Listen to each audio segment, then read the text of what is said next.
Hello friends, मैं नवीन तिवारी। सक्षम competition classes के ऑनलाइन यूट्यूब चैनल में मैं सभी बच्चों का फिर से एक बार स्वागत करता हूं।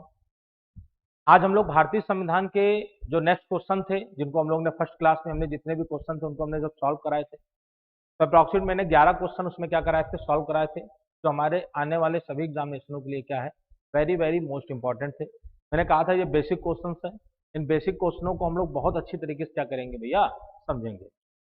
सबसे पहले जो हम लोग लास्ट टॉपिक छोड़ के गए थे, वहां पर हमने लगभग इसी क्वेश्चन की चर्चा चलाई थी, केंद्र सरकार की ही चर्चा चलाई थी, और वहां में मेरा जो आंसर था सही था, वो भाग 5 सही था।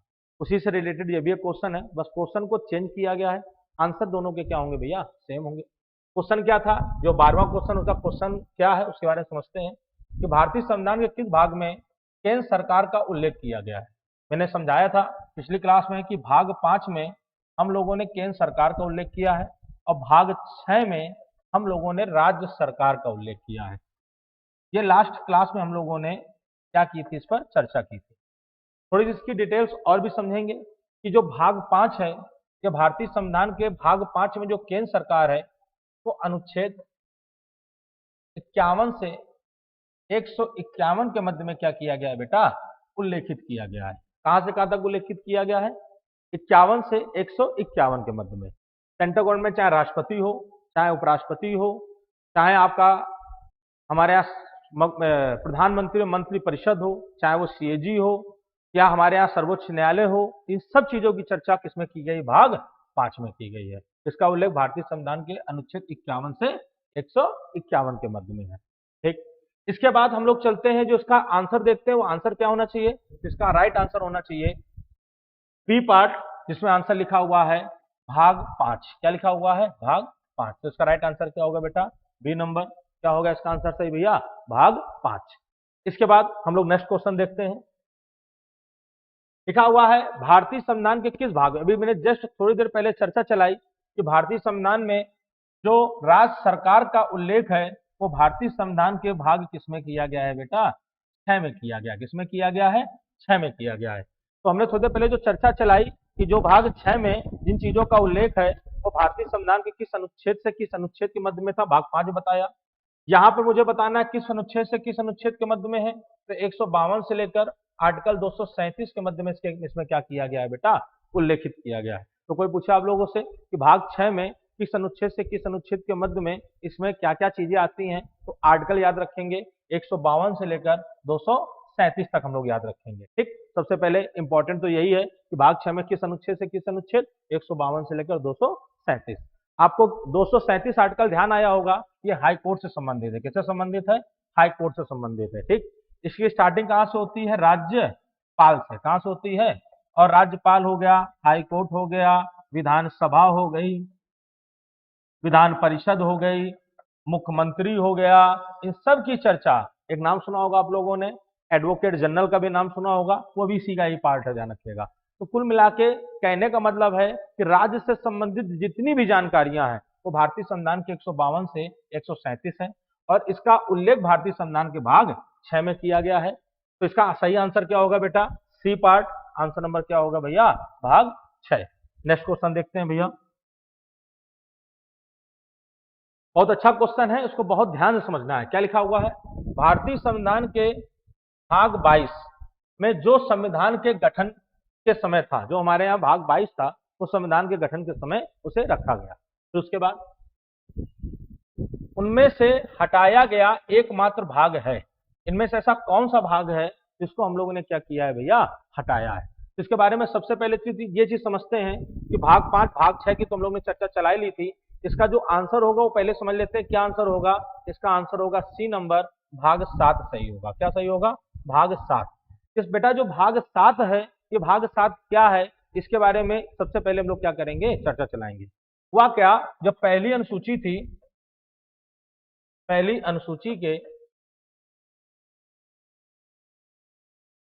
अनुसूची में सबको पता होगा हमारे संघ और राज्य क्षेत्र का क्या किया गया था, वर्णन किया गया था।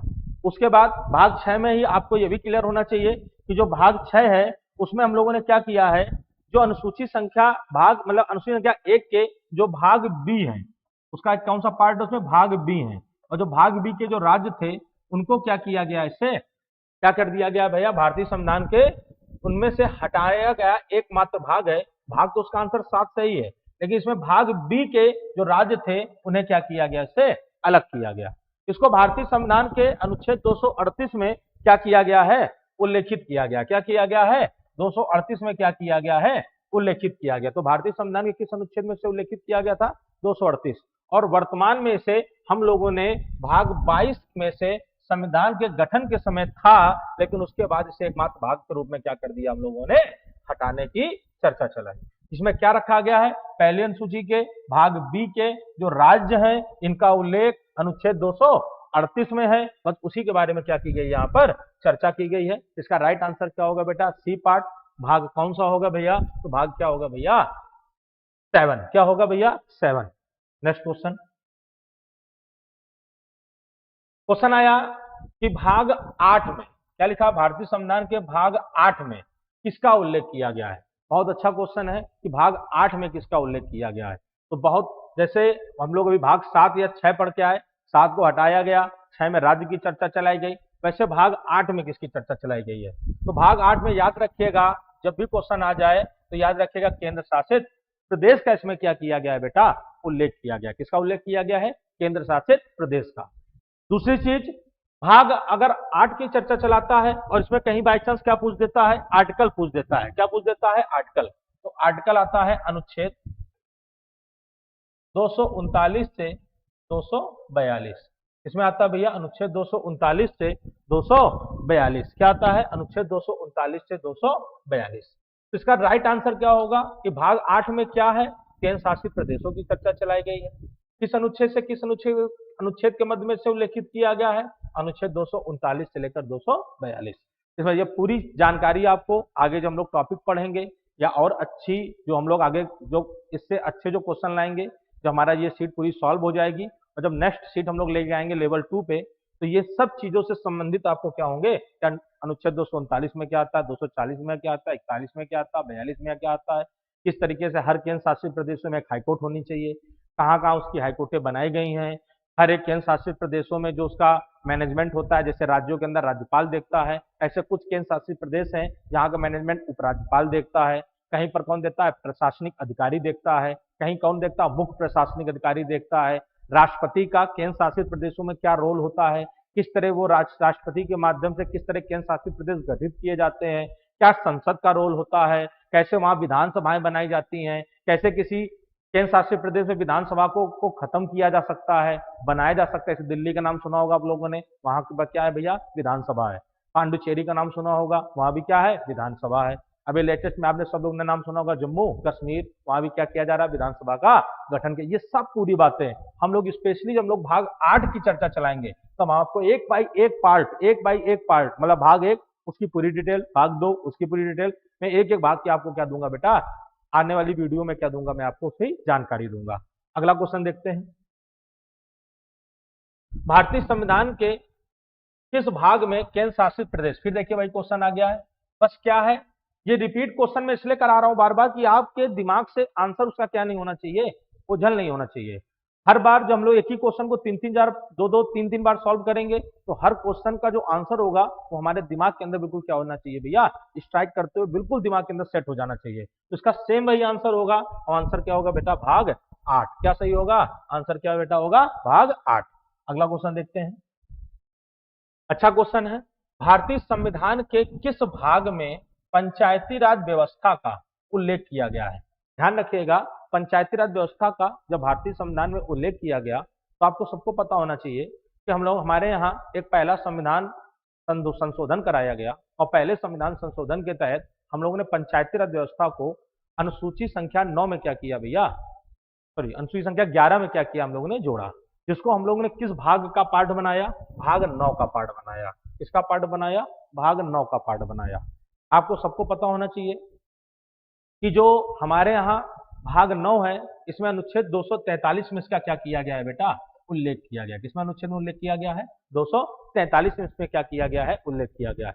ये भारतीय संविधान का सबसे बड़ा क्या है बेटा, अनुच्छेद है। तो भारतीय संविधान का सबसे बड़ा अनुच्छेद कौन सा है, तो अनुच्छेद 243 है। सबसे छोटा अनुच्छेद कोई पूछेगा, अनुच्छेद 52 है। कौन सा है बेटा? अनुच्छेद 52। तो कोई पूछे आप लोगों से कि हमारे यहाँ का संविधान का सबसे बड़ा आर्टिकल कौन सा है, तो सबसे बड़ा आर्टिकल कौन सा है भैया? 243। और उसके बाद सबसे छोटा आर्टिकल कौन सा है? अनुच्छेद 52। ये इंपॉर्टेंट क्वेश्चन है दोनों, ये दोनों याद रखिएगा, ठीक, कि बड़ा कौन है और छोटा कौन है।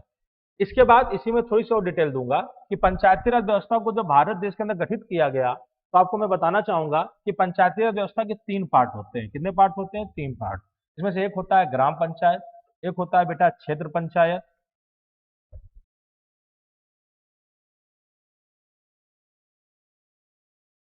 और तीसरा कौन होता है भैया? जिला पंचायत। कौन होता है? जिला पंचायत। आपके सबके गांव में चुनाव होते होंगे, जब प्रधान का चुनाव होता है तो ग्राम पंचायत, जब बीडीसी का चुनाव होता है या ब्लॉक प्रमुख का जो होता है वो क्षेत्र पंचायत, और जो जिला पंचायत सदस्य होते हैं वो जिला पंचायत के माध्यम से, ठीक। इन्हीं के बीच से जिला पंचायत अध्यक्ष भी बनाया जाता है, जिनको जिला पंचायत सदस्य चुनते हैं। ब्लॉक प्रमुख को बीडीसी चुनते हैं, और ग्राम प्रधान को वहां की ग्राम की जो जनता होती है वो चुनती है, ठीक। दूसरी चीज, एक नाम सुना होगा सब लोगों ने, very important, very very most important question है, क्योंकि ये टॉपिक अपने बहुत बड़ा इंपॉर्टेंट है। हर एग्जामिनेशन में इससे क्या बनते हैं बेटा? क्वेश्चन बनते हैं। जब भी बताया, मैं वही बोल रहा हूँ कि जैसे जैसे हम लोग क्लासेस बढ़ेंगे वैसे वैसे मैं हर एक भाग के बारे में आगे वाली क्लासों में आपको क्या दूंगा? चर्चा चलाऊंगा, ठीक। एक नाम सुना होगा बलवंत राय मेहता जी। किसका नाम सुना होगा? बलवंत राय मेहता। और बलवंत राय मेहता जी की अध्यक्षता में भारत देश के अंदर त्रिस्तरीय पंचायती राज व्यवस्था का क्या किया गया बेटा? गठन किया गया, जिसको सबसे पहली बार राजस्थान के नौगढ़ जिले से क्या किया गया था बेटा? तो क्या किया गया था? प्रारंभ किया गया था, ठीक। जो त्रिस्तरीय पंचायती राज व्यवस्था थी उसमें से पहला नाम ग्राम पंचायत, दूसरा नाम क्षेत्र पंचायत, तीसरा नाम जिला पंचायत। एक यहाँ से एक नया पॉइंट में सिखा देता हूं कि वेस्ट बंगाल भारत का एकमात्र ऐसा राज्य है जहां पर 4 स्त्री, कितने स्त्री? 4 स्त्री क्या है बेटा? पंचायती राज व्यवस्था है। ये याद रखिएगा, बहुत इंपॉर्टेंट है कि भारत का ऐसा कौन सा राज्य है जहां पे 4 स्त्री पंचायती राज व्यवस्था है। उस राज्य का नाम है वेस्ट बंगाल, ठीक। नेक्स्ट क्वेश्चन देखते हैं। देखिए क्वेश्चन आया, हमारे संविधान में 3 सोपानों में से पंचायत बनाने की परिकल्पना इनमें से किस भाग में की है? किस भाग में की गई है? तो मैंने आपको बताया थोड़ी देर पहले कि जब भी पंचायत का नाम आ जाए तो आप सदैव भाग याद रखेंगे, और आज का आंसर सही सबको, अभी तो पिछले क्वेश्चन में सब चीजें क्लियर ही कर दी मैंने। इसका आंसर क्या होगा? भाग 9। कौन सही होगा इसका बेटा? भाग। इसका राइट आंसर क्या है? देखिए क्वेश्चन को सिर्फ घुमाया जा रहा है। क्या घुमाया गया? सोपानों में। अब लड़का यहाँ कंफ्यूज है, सोपान क्या चीज है? कुछ नहीं है, तीन स्तर पर पंचायतों का जो गठन हुआ तो भाग 9 में हुआ। क्वेश्चन आंसर वही है, बस क्वेश्चन को पूछने के तरीके अलग अलग है, ठीक। नेक्स्ट क्वेश्चन,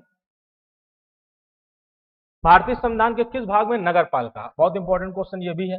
नगर पालिका का भी उल्लेख मैंने बताया अनुच्छेद 243 में ही है। ये पी के बाद जब चलेंगे जेड तक की, जेड क्यू तक की, तब इसके बारे में चर्चा मिलेगी, ठीक। इसको हम लोगों ने भारतीय संविधान के भाग 9 के का में रखा। किसमें रखा? भाग 9 के का में रखा है। जिसका सही आंसर दिख रहा होगा वो ये रहा, 9 के का। लेकिन इसकी थोड़ी सी डिटेल समझ लेते हैं, ठीक, कि जो हमारे यहाँ नगर पालिकाएं हैं वो क्या है। इसको हम लोग कहते हैं भैया, कॉमन भाषा में जब हम लोग संविधान में इसको देखते हैं तो इसको स्थानीय स्वशासन व्यवस्था कहते हैं। क्या कहते हैं? स्थानीय स्वशासन व्यवस्था। स्थानीय स्वशासन व्यवस्था का मतलब था जो हमारे यहाँ अर्बन एरिया से, रूरल एरिया से कटकर अर्बन एरिया बने, तो अर्बन एरिया में हम लोग ने क्या किया? स्थानीय स्वशासन व्यवस्था को लागू किया। जो स्थानीय स्वशासन व्यवस्था थी, इसके तहत हम लोगों ने इसके भी 3 स्तर लेकर आए। इसमें से एक स्तर जो मेरे सामने लिखा हुआ है, सबसे पहले लिखेंगे नगर निगम। क्या लिखेंगे? सबसे नगर निगम। जहां पर नगर निगम जो भी होंगे ये आपको बड़े शहरों में आपको नगर निगम बने मिलेंगे। जैसे अब अपन लोग जैसे कानपुर से बिलोंग करते हैं तो कानपुर मेन सिटी के अंदर नगर निगम है, ध्यान रखिएगा। इसी तरीके से एक होता है नगर पालिका, इसी तरह होता है नगर पंचायत। क्या होता है? नगर पंचायत। जिस तरीके से वहां ग्राम पंचायत, क्षेत्र पंचायत और जिला पंचायत था, वैसे ही नगर पालिका में 3 होते हैं। एक होता है नगर निगम, नगर पालिका, और तीसरा कौन होता है? नगर पंचायत। तो इसका उल्लेख भारतीय संविधान में किस भाग में है बेटा? 3 में है। इसमें सॉरी भाग 9 के का में है। स्तर कितने हैं इसके भी? 3 हैं। कौन कौन से? नगर निगम, नगर पालिका और नगर पंचायत। याद रखिएगा इसको कि नगर पालिका लिखा हो, स्थानीय स्वशासन व्यवस्था लिखा हो, नगर निगम लिखा हो, कोई टेंशन की बात नहीं है, आंसर एक ही है। अब आंसर क्या है? भाग 9 का। Next question. अब आता है क्वेश्चन की भारतीय संविधान के भाग 10 में क्या लिखा हुआ है? भाग 10 में किसका उल्लेख किया गया है? तो भाग 10 जो है वो किससे संबंधित है और इसमें किन किन चीजों का उल्लेख किया गया है? अच्छा क्वेश्चन है, याद रखिएगा। जो भाग 10 है इसमें भैया मैंने बताया केंद्र राज्य का संबंध इससे कोई लेना देना नहीं है, केंद्र शासित प्रदेश का कोई लेना देना नहीं है, निर्वाचन आयोग से इसका भी कोई लेना देना नहीं है। इसका जो बेस्ट आंसर होगा वो आंसर सही क्या है? एससी और एसटी क्षेत्र। जो हमारे यहाँ अनुसूचित जाति और अनुसूचित जनजाति के जो क्षेत्र थे उनका उल्लेख हम लोगों ने भाग किसमें किया है बेटा? 10 में किया है। किसमें किया है? भाग 10 में किया है। जो भाग 10 में इसका उल्लेख किया गया है इसको हम लोगों ने अनुच्छेद 244 से अनुच्छेद 244 के ए में किया है। किसमें किसमें किया है? अनुच्छेद 244 से अनुच्छेद 244 ए में किया है। तो अचानक आपसे यदि कोई पूछता है कि बताइए सर कि भाग 10 में क्या आता है, तो आप बताएंगे सबसे पहले एससी और एसटी क्षेत्र आते हैं, जिसका उल्लेख भारतीय संविधान के अनुच्छेद 244 के और 244 से अनुच्छेद 244 के ए में किया गया है। ठीक, तो याद रखिएगा भाग 10 में क्या है? एससी और एसटी क्षेत्र, ध्यान रखिएगा। अगला क्वेश्चन। भारतीय संविधान सभा की जो पहली बैठक हुई, प्रथम बैठक हुई, फर्स्ट मीटिंग, इसको हम लोगों ने जो पहली बैठक हुई थी ये किस तारीख को हुई थी? यहाँ दिनांक इन्होंने पूछ लिया है, तो कोई बात नहीं। जब भारतीय संविधान हमारा बना तो आपको पता होना चाहिए भारत देश के अंदर कैबिनेट मिशन आया। कैबिनेट मिशन के तहत हमारे देश के अंदर चुनाव कराए गए, जिसके तहत संविधान सभा का गठन हुआ। संविधान सभा का जब गठन हुआ तो सबको पता होना 389 सीटों में क्या हुआ? पूरे देश में चुनाव हुआ। फिर प्रोसेस एक हुआ, इसमें सब लोगों ने, कांग्रेस, मुस्लिम लीग और कुछ पार्टी ने इसमें भागीदारी ली। सभी लोगों ने सदस्यता मतलब चुनाव जीते। हर क्षेत्र से ध्यान रखें, प्रांतीय चुनाव अलग हुए थे, सरकारी क्षेत्र में चुनाव अलग हुए थे, रियासतों में चुनाव अलग हुए थे। ये सब आगे के टॉपिकों में हम लोग क्या करेंगे? इसको पढ़ेंगे। अभी अपन लोग सॉल्व कर रहे हैं क्वेश्चन, तो इसके बारे में जो जानकारी है बेसिक थोड़ी थोड़ी वो हम क्या करते जा रहे हैं, यहाँ पर देते जा रहे हैं। जब 389 सीटों में जब चुनाव हुआ तो इन्हीं में से जो सदस्य जीत कर आए, इन्हीं सदस्यों को हम लोगों ने क्या किया? संविधान सभा का सदस्य बनाया, सदस्य बनाया। और इन्हीं सदस्यों के माध्यम से हमारे यहाँ संविधान बनाना क्या किया गया? प्रारंभ किया गया। जब संविधान बनाना हमारे यहाँ प्रारंभ किया गया तो इसके लिए संविधान सभा की सबसे पहली बैठक हुई, और पहली बैठक हुई 9 दिसंबर सन 1946 में। कब हुई बेटा? 9 दिसंबर सन 1946 को। इसका अस्थायी अध्यक्ष किसे बनाया गया? इसका अस्थायी अध्यक्ष बनाया गया था डॉक्टर सच्चिदानंद सिन्हा साहब को। किसे बनाया गया था? सिन्हा साहब। इसके बाद 2 दिन बाद तारीख थी 11 दिसंबर, जो बगल में लिखी हुई है। इतनी में तारीख जो इम्पोर्टेंट तारीख मैं बता रहा हूँ, 11 दिसंबर, इस दिन स्थायी अध्यक्ष बनाया गया। स्थायी अध्यक्ष बने थे डॉक्टर राजेंद्र प्रसाद साहब। कौन बने थे? डॉक्टर राजेंद्र प्रसाद। फिर उसके बाद देखिए बगल में एक और तारीख है इंपॉर्टेंट में, 13 दिसंबर। इस दिन पंडित जवाहरलाल नेहरू जी ने उद्देश्य का प्रस्ताव पढ़ा। ये उद्देश्य का शब्द कहीं भी लिखा हो बस समझ जाना मैं बात किसकी कर रहा हूँ? प्रस्तावना की। किसकी बात कर रहा हूँ? प्रस्तावना की। तो क्वेश्चन आता है उद्देश्य का प्रस्ताव किस तारीख को पढ़ा गया? याद रखिएगा 13 दिसंबर। किस दिन पढ़ा गया? 13 दिसंबर। अगर आप लोगों से पूछता है कि भैया बताइए स्थायी अध्यक्ष कब चुना गया, तो 11 दिसंबर। अस्थायी अध्यक्ष कब चुना गया? 9 दिसंबर। सन सबके सेम है 1946। सबके सन क्या है बेटा? सेम है 1946। अगला क्वेश्चन लिखा गया है संविधान सभा के अस्थायी अध्यक्ष के रूप में किसे नियुक्त किया गया? मैंने जस्ट थोड़ी देर पहले इसके पहले क्वेश्चन इसका आंसर बताया था। उसका सही आंसर क्या होगा? डॉक्टर सच्चिदानंद सिन्हा। मैंने तारीख बताई 9 दिसंबर सन 1946। क्या बताया बेटा? 9 दिसंबर सन 1946। ध्यान रखिएगा, ठीक ना। तो आप लोग ध्यान रखिएगा कि इसका अस्थायी अध्यक्ष किसे बनाया गया था? डॉक्टर सच्चिदानंद सिन्हा। वैदिक सलाहकार कौन थे? BN राव साहब, जो संविधान बना। प्रारूप समिति के अध्यक्ष कौन थे? डॉक्टर भीमराव अंबेडकर जी। और स्थायी अध्यक्ष कौन थे? डॉक्टर राजेंद्र प्रसाद जी, जिनको हम लोग कह देते हैं निमात्री समिति के ये क्या माने जाते हैं? अध्यक्ष माने जाते हैं। निमेत्री मतलब क्या होता है? निर्माणकर्ता। जब हमारा संविधान निर्मित हुआ तो उसके जो अध्यक्ष बनाए गए थे वो कौन बनाए गए थे भैया? हमारे यहाँ डॉक्टर राजेंद्र प्रसाद। कभी भी निमेत्री शब्द आ जाए, निमेत्री निर्माणकर्ता, ठीक, तो भैया ध्यान रखिएगा उनका आंसर क्या होगा? डॉक्टर राजेंद्र प्रसाद। ठीक ना।